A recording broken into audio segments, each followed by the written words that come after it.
Mods.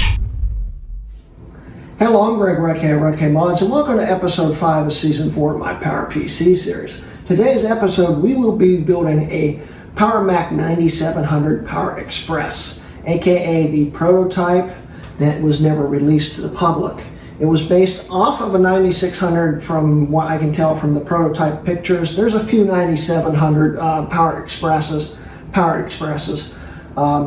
floating around out there. Most of them don't work because they don't have working ROMs.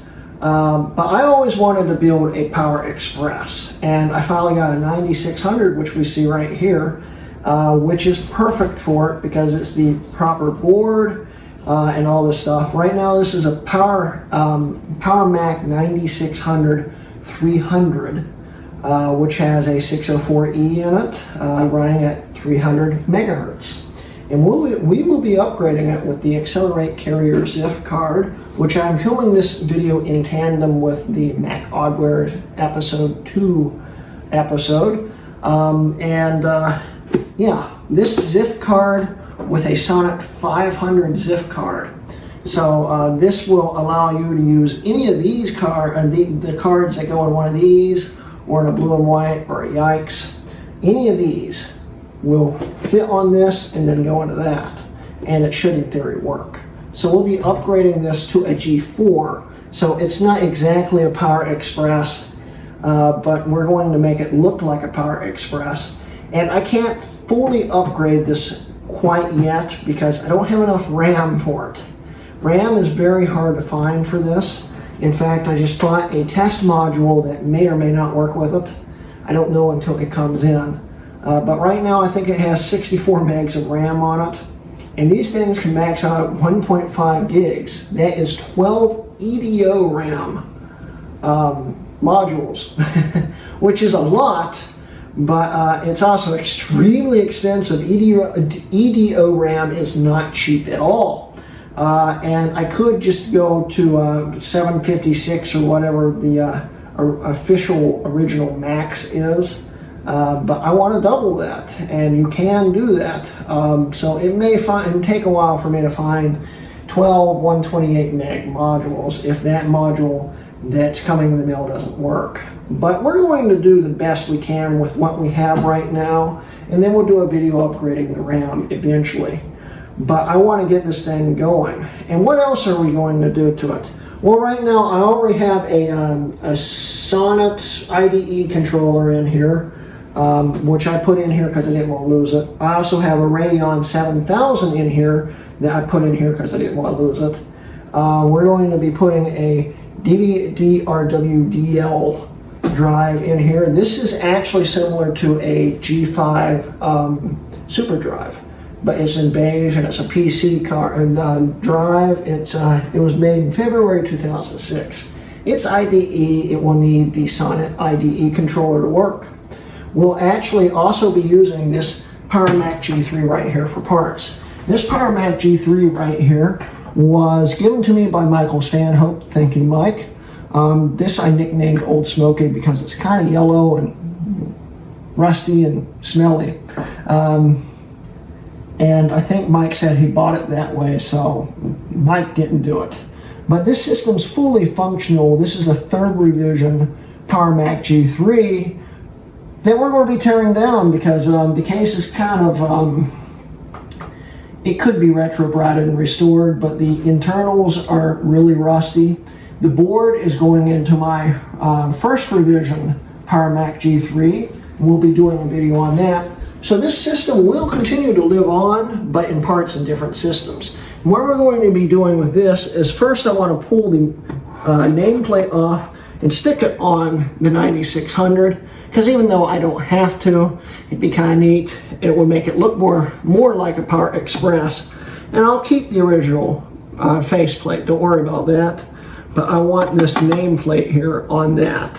We'll also be pulling the zip drive cover and zip drive, which are both IDE, which will need that Sonnet controller in there.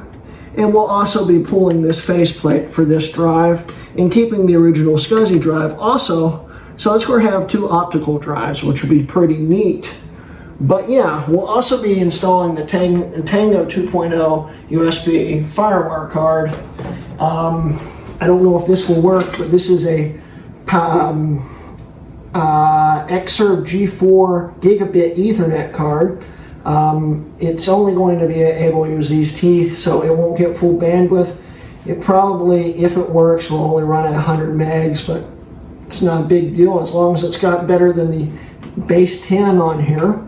We'll also be putting in a Wi-Fi card. This is Airport Extreme compatible for Mac OS 10, which means we'll have to run Mac OS 10 on here to actually use it, but still.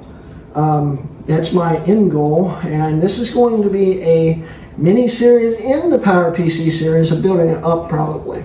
But yeah, we're going to be doing all this and having a fun time at it, and I think I've covered everything, so let's get to it.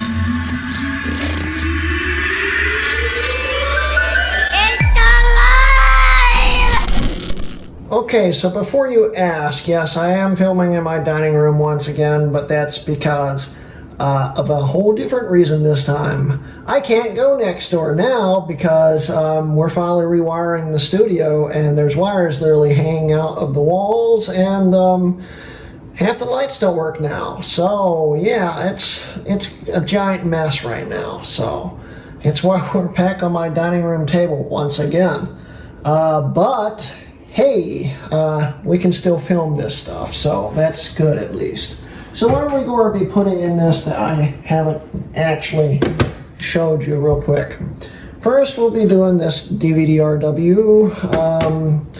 There is the Ethernet card, Wi-Fi card, the Accelerate card with the Sonic card on it, which I've been working on the Oddware series video on, and the Tango 2.0 USB 2 and FireWire 400 card, which is pretty neat.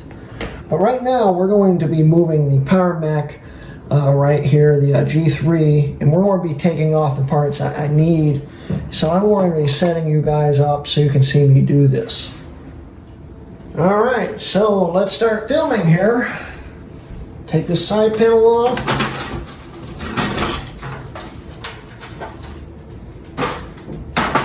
And Mike had taken this air shroud out at one point, and he could never get it to mount properly. So this is just laying in the case. But anyway, let's first flip this open. Like so. I need this faceplate off. Like so. I need this right here. There's just two tabs holding it in. Squeeze it. It pops right off. And now I can put that on the Power Mac. It needs a little cleaning. But there we go. So we can actually put this back in now without that on it. There we go. So we got the Power Mac G3 logo here. Now I can actually tilt this back towards me again. We can actually close it again. I need these face plates. Now this plastic's very fragile, so I gotta be really careful and pray they don't break. Woo! And it popped a lot harder than I thought it would. So we need that faceplate. We need this faceplate. And I need the zip drive out of this.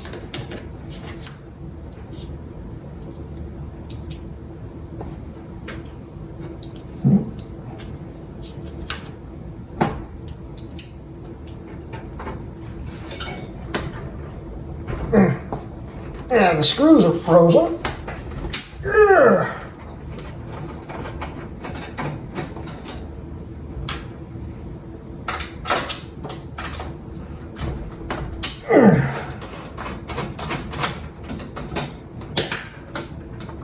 Need this surround.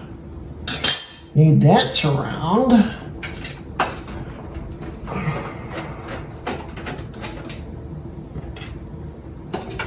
I don't know if I need the screws for the second surround though. I don't think I do. In fact, is the other surround, no, the other surround is blank, so yeah, I need the surround. And we need the zip drive. This pulls out.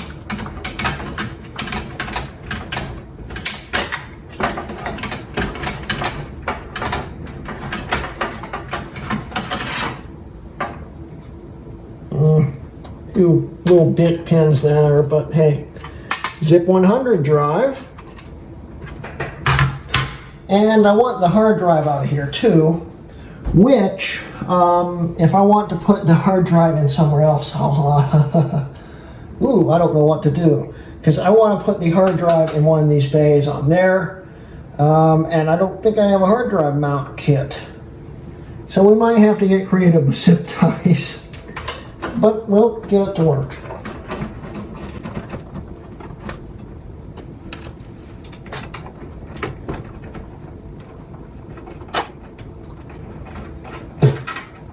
Got dog hair in my mouth.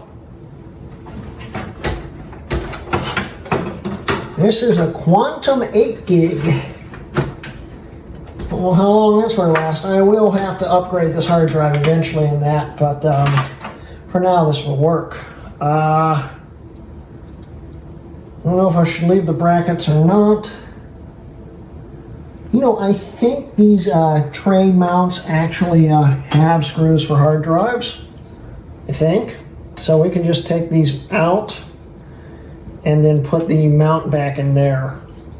I think that's what I'm going to do.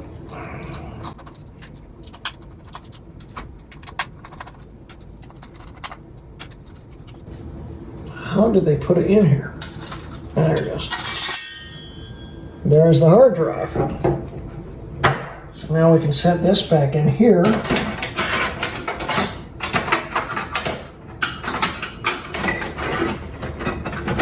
Like so.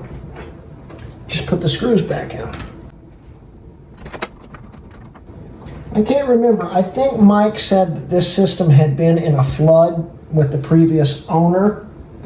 And that would explain why the whole bottom of the case is full of rust. But the board survived, although I don't think this USB card really did. There's a USB card in it. I don't think it looks pretty bad. But it does work. We tested it on this video up here when Mike gave it to me. So it works, but it's going to be more useful to me as parts. So, and like I said, this thing will continue to live on, but right now it's just a part system. So, yeah, this is supposed to go like this and slide forward. There we go. Now it's back in the right place.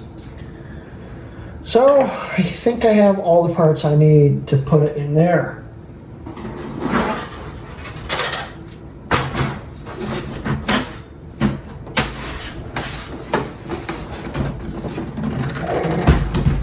There we go. Partially gutted Power Mac G3. I'll move this off to the side, and then we'll start on the 9600. Okay, so it's time to work on the 9600. When we start working on the inside, I'll show you what the inside looks like. But first, let's open this thing up.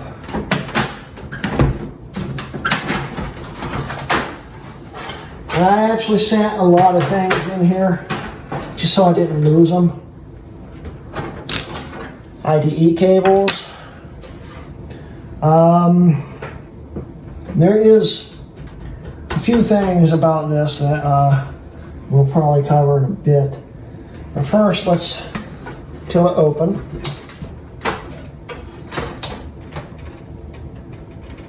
Like so.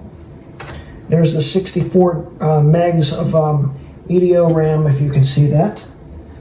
Let's pop this open.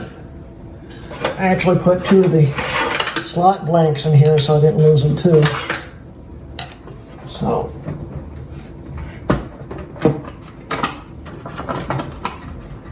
What I'm going to do with the original faceplate, so I don't lose it, is I am going to tape it into the back of this thing.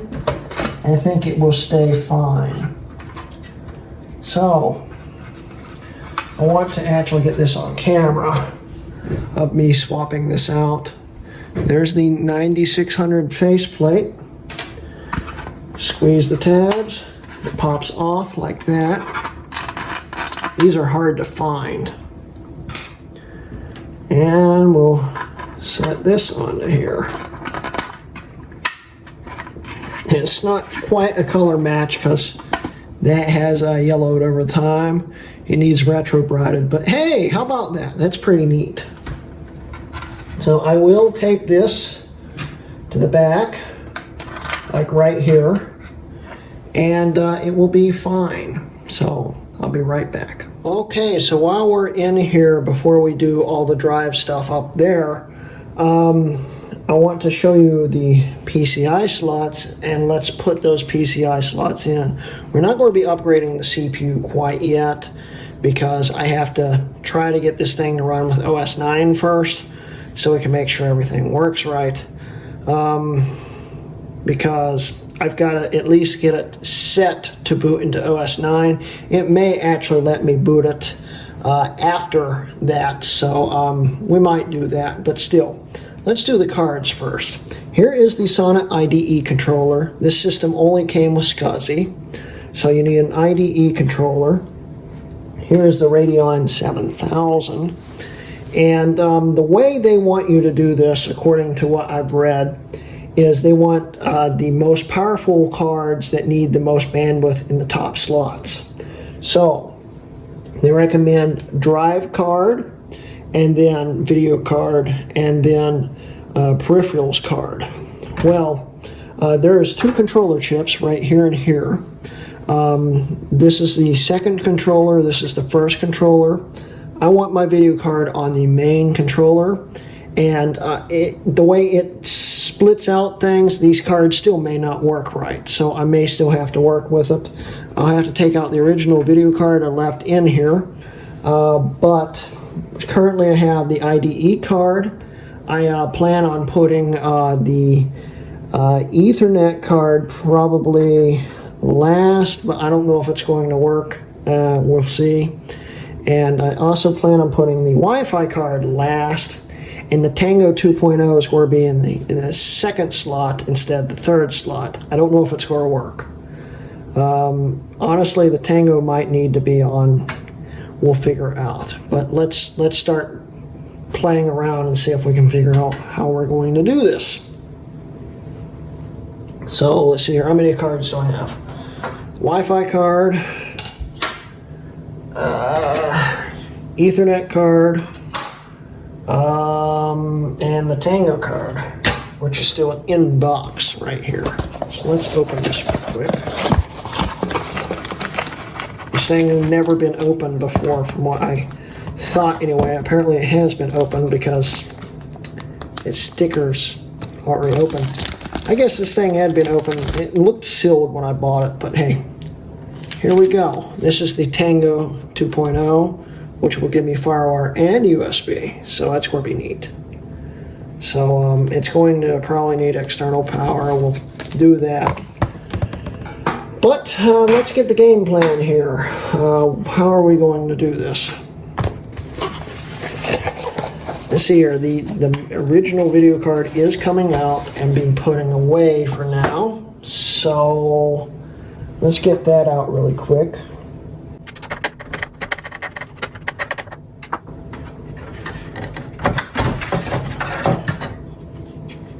That's the original video card.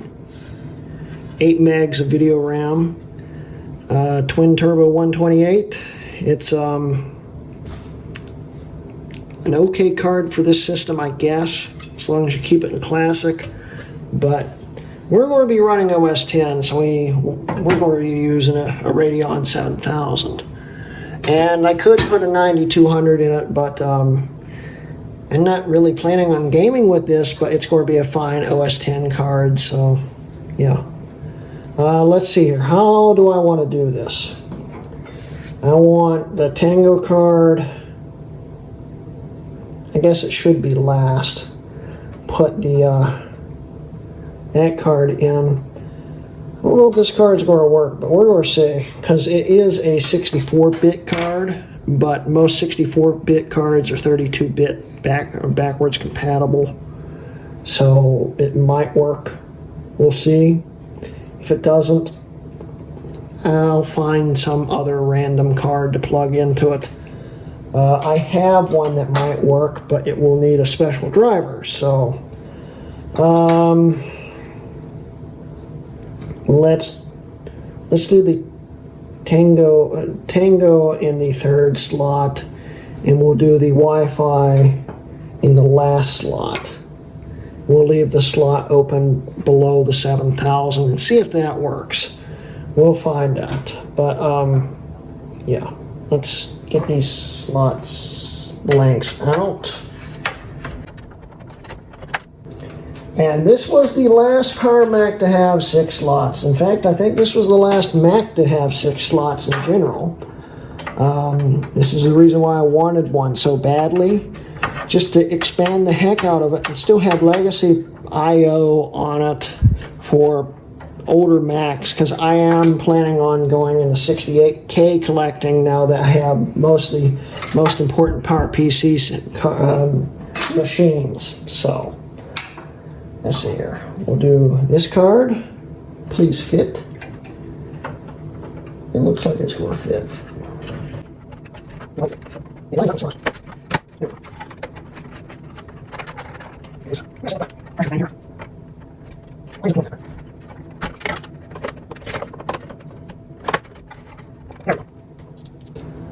I hope this card works. We'll have to eventually test it, but it will probably only work in OS 10. I'm not totally sure on that.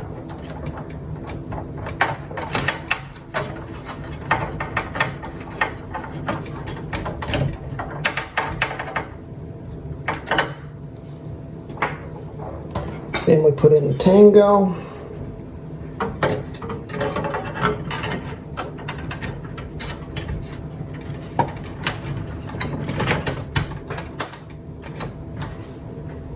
That's cool. It looks so neat.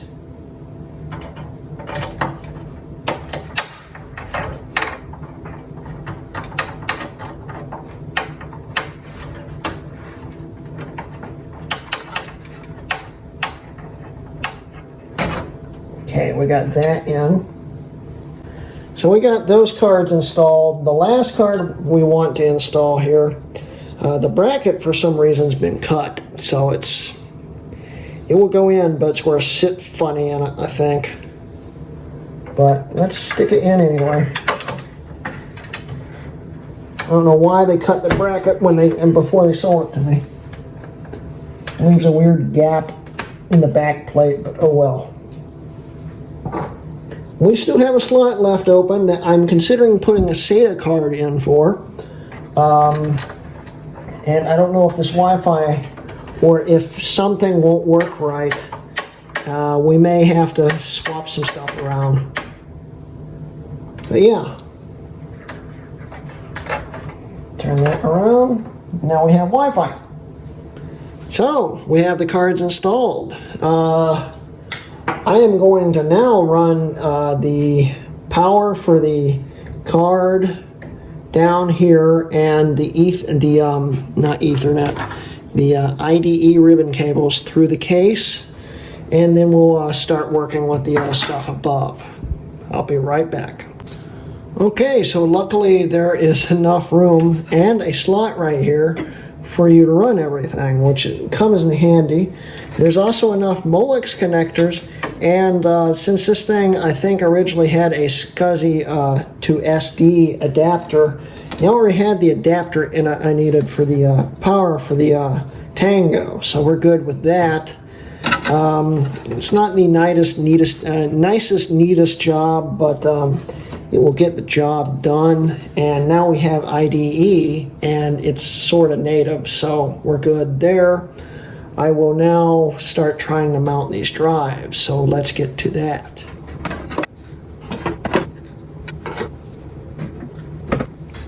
Okay. Let's start with the hard drive we want to mount in here.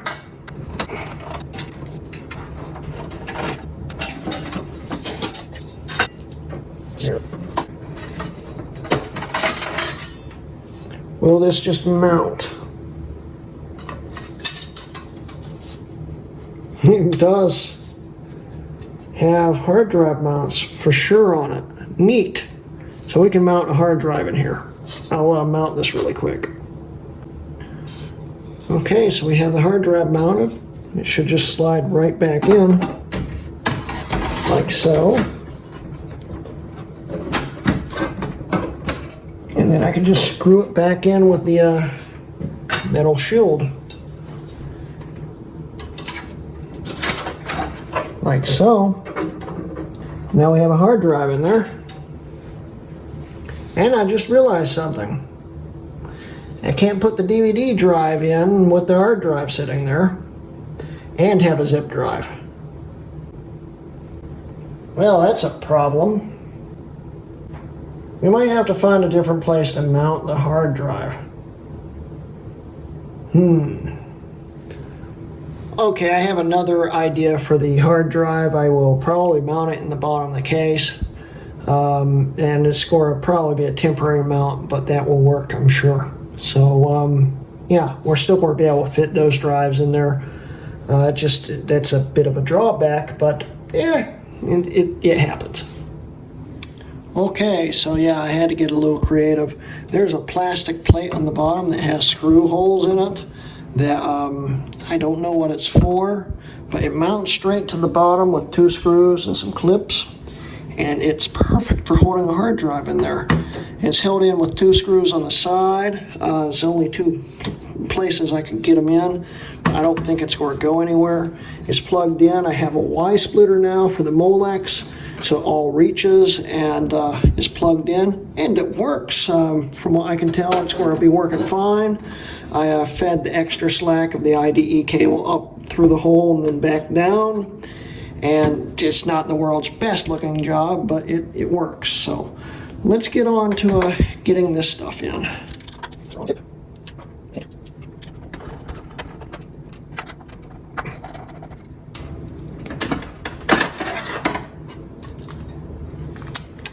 Neat, it included the screws.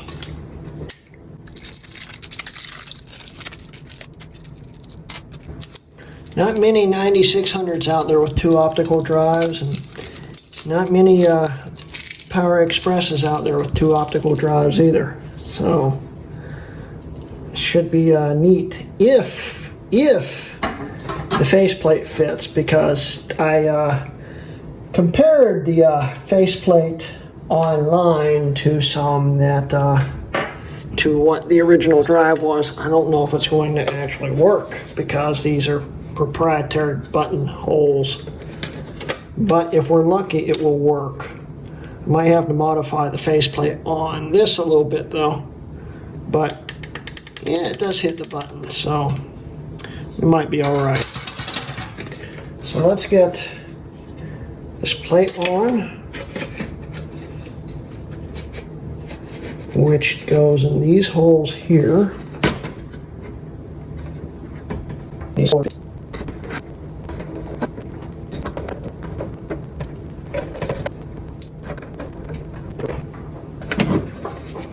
This slides into here.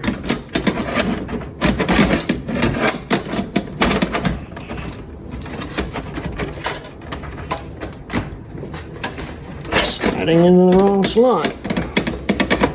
Slides into here like that. It won't go in. Why is it not going in? There it goes. All right.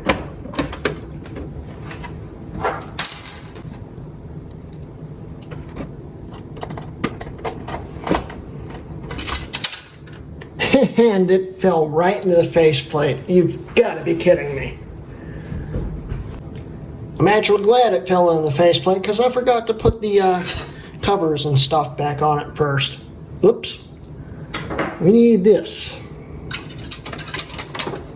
to sit there first. And then we can put the screws in.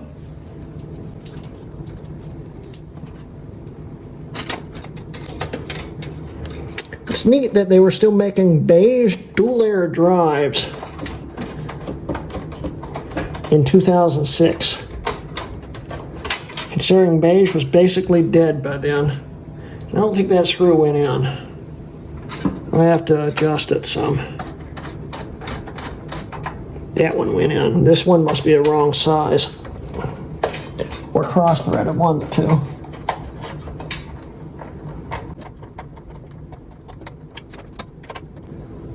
Now it's in. And then this should just clip right over.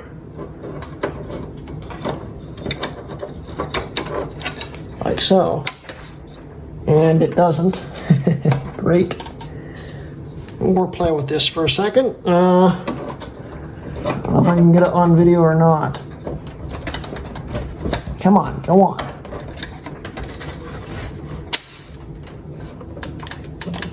Wow, it actually works. And yes, it needs retro-threaded, but it will still get the job done. So the last thing we have to do is put in the zip drive, which should be a lot simpler because it's already on its brackets. So put that in, and then off camera I'll actually wire them up.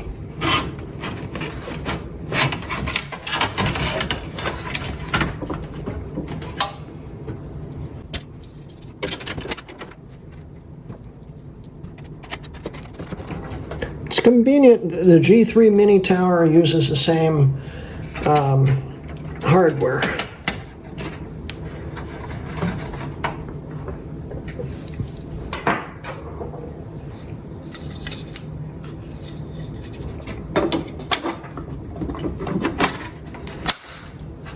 There we go. It doesn't quite match in color, but it will work for now. We'll retro-thread it eventually. So now I just need to hook these two drives up and see if I can get this thing to boot up into 8.5, I think it has on it, and see if I can get it to see the hard drive and see if we can get it to boot up into that. So I'll be right back. Okay, I hope you guys can see this well because my light has died on me. But I now have everything hooked up and plugged in and ready to go. So I'm going to set this thing up and just pray it works, really. But I will probably do that in the morning. It's pretty late now and I'm tired. But before we do that, I want to show you what it looks like. And here we go, guys. Here is what it looks like so far. This faceplate is a little off, but yeah. Here's what it looks like so far. Eject button works on both of those still, and everything looks pretty neat. It looks kind of like a Power Express for sure, especially with the Power Macintosh G3 on it. It's not exactly right because most Power Expresses I think had a blank faceplate here. I've only seen one that actually had Power Macintosh G3, but it's pretty neat. It looks like a Power Express now, and I'm pretty happy. I'll hook this up tomorrow and start playing around with the drives, trying to get it working. We can't do a whole lot with such minimal RAM in it, so right now I'm just trying to get it all to run. But it was pretty neat. I'm pretty happy with the end result so far. Okay, I couldn't not film the first power up of the Power Express before I went to bed. So we're going to do it right now, and forewarning, this ADB keyboard is literally here for show because it doesn't really work. Half the keys are dead, but I do need the mouse at least to control it. This should boot into 8.5. I don't know what it will and will not see because I don't know if the IDE controller works in 8.5. I hope it does because I'm just going to have the thing point it straight to it and have it boot off of the IDE hard drive if it will let me. So let's power it on and see what happens. That's a good sign. And the monitor's on. See if the drive ejects. It doesn't. This is the first time I've ever tested it. Oh, that's nice. The drive has a bad belt in it.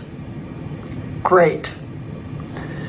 But the original drive still ejects.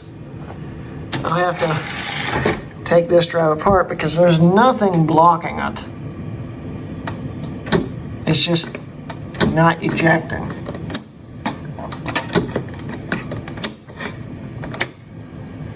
Yeah, nice. But it's got power. It's a start, right? So, I don't know if it's going to actually boot or not. I hope I plugged everything back in right. Yep, here it goes.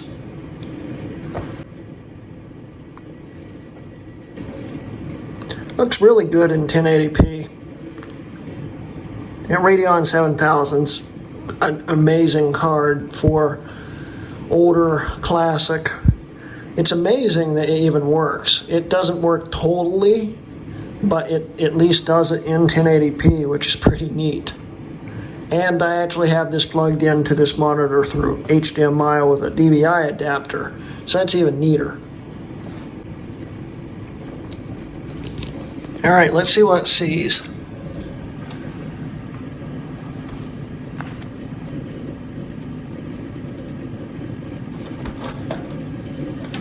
Doesn't seem to be mounting the other drive, so it probably isn't compatible, but let's see.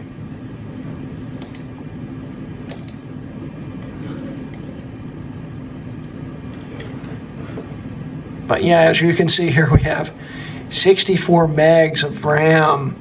Ooh. Devices and volumes. Yeah, the IDE card does work at least somewhat because it is seeing the other one and it's seeing the hard drive. On one of them, here it is. Yeah, not mounted. So it does see the drive. I don't remember how you mount the drive. But it sees the IDE drive from the Power Mac G3. It's cool. It sees the zip drive. Yep, there's the Zip 100. Sweet. There's the hard drive, the Quantum Fireball 8 gig, and then the DVD-RW, which doesn't work currently. I mean, it probably works, but it won't eject right now. I'll have to work on that. And luckily, I have a lot of light-on drives that probably use the same belts. So I can just pull one of those drives apart. And then there's the original CD-ROM drive. And yeah, everything else seems to be working currently. It doesn't have a way to identify some of these cards because they just don't work in 8.5. So I am going to set this thing up to boot into 9.2 or whatever's on this drive. I think it will do it once I put the G4 in it without any helpers, I hope. We're going to find out. So, yeah, we'll see what happens. Well, I need to find a fresh copy of 9.1 to put on this thing. But the internal edition of 9.1 works in the secondary drive. I force ejected it. And it popped right out. I put the disk in. The drive works great. The top drive, on the other hand, has a disk in it, and it won't read it. But the bottom drive is reading the DVD fine, and it will even eject with a disk in it. At least it did last time. It might help if I actually eject it from the desktop. Now it should eject. There we go. The drive's working fine now. But the original drive, which I've never tested, doesn't work so far. So that's a problem. But at least it has power and it identifies it. The lens must be dead. I guess it's going to be for aesthetics at this point, but I might be able to get it to work. All right, we're installing 9.1 onto the 8GB IDE hard drive with the DVD burner, and it looks like it's going to work fine. Sorry for my dogs making noise in the background, but anyway, it's working. Once I get 9.1 installed, we'll come back and we'll install the carrier ZIF drivers, and we'll then try to put the ZIF card in and see what happens. Well, guys, we are now at 9.1, and the USB card works now. As we can see here, it is working. The problem is my left click is the center wheel on this mouse. I don't think I've ever used this mouse in 9.1. It's a little weird, but it works. If we go into System Profiler here, we are running 9.1, so now we can use the Accelerate installed disk here and see what happens. Alright guys, so I got the card installed, and we're ready to put it back together and wrap up the video. Alright guys, let's do the boot up with the G4 and see what happens.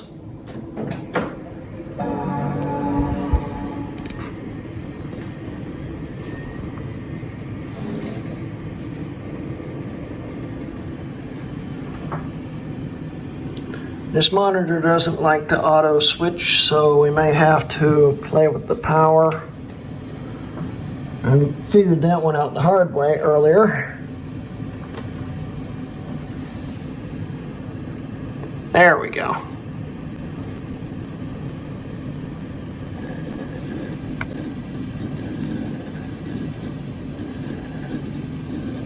Cool.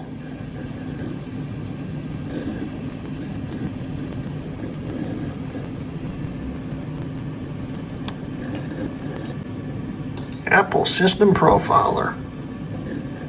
Here we go. We've got PowerPC G4. Oh, and this error right here is I finally plugged in my Bluetooth, which only works in OS X. So this error will always pop up now in Classic, but it won't be a problem in OS X. But hey, the Bluetooth works at least. So yeah, we got a PowerPC G4. It's working. Pretty neat. Just look at it in the control panel real quick.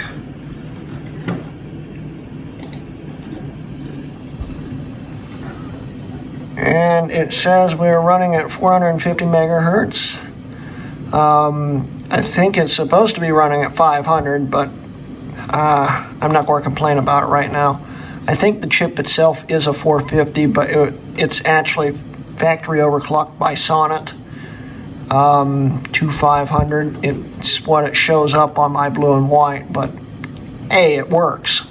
So I'm not going to complain right now. And it's cool. We've got a Sonnet G4 running in the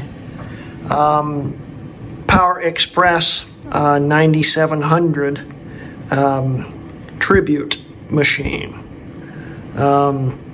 So yeah, this is a Power Express. What was a Power Express? I didn't really cover this real quick. Let's cover it now. A Power Express was, I believe, based off of this. I already said that. But it was based off a 9600. And the Power Express was literally just a G3 mini tower in a full-size tower.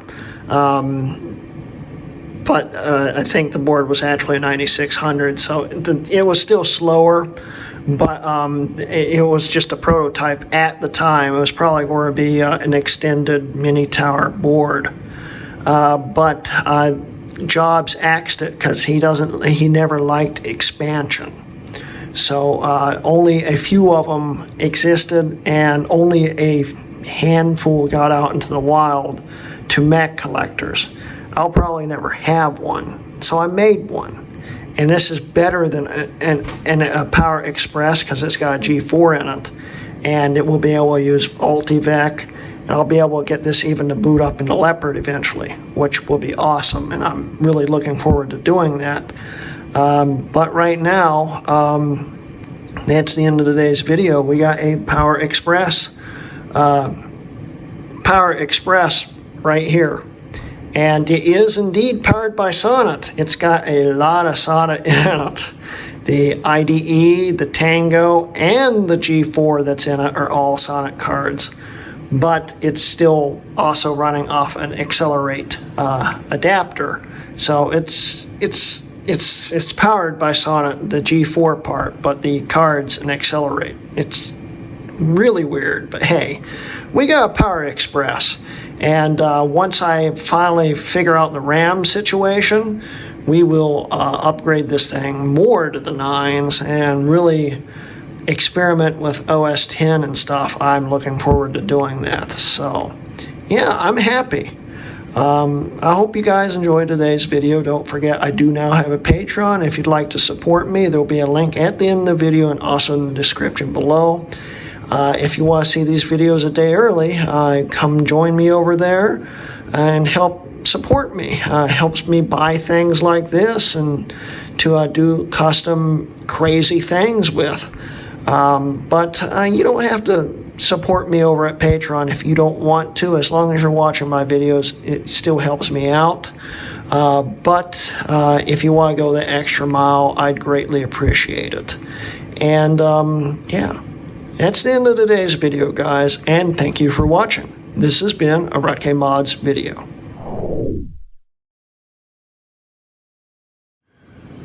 Okay, some bonus material, guys. I got the extra RAM module in to test, and it doesn't fit. I didn't realize it said ECC on it, so there's my chance of finding cheap RAM. ECC does not work in these, so yeah. That sucks. So I'm still looking for 12 128 megabyte modules, which is going to be hard to find. Oh well. So yeah, sorry. It's life, I guess. OS 9 helper is helping me install 9.2, which I need for my ATI drivers because they work like crap. But this is pretty neat. It's currently installing 9.2.1 with the update.smi file, and then I think it will reboot and then install 9.2.2 with that, but I'm not sure. We'll see. But this has taken multiple hours. Apparently the updater I was using was the international one, and I needed the US version, and I couldn't find it. So it kept erroring out, but I think I may have finally gotten it to work, so we'll see. Nice. Okay, so we have 9.2.2 installed, and everything should work now. Sorry if there's a glare. I'm literally facing the window right now, and I can't seem to get it to stop glaring. I don't think the monitor came on. Come on. There we go.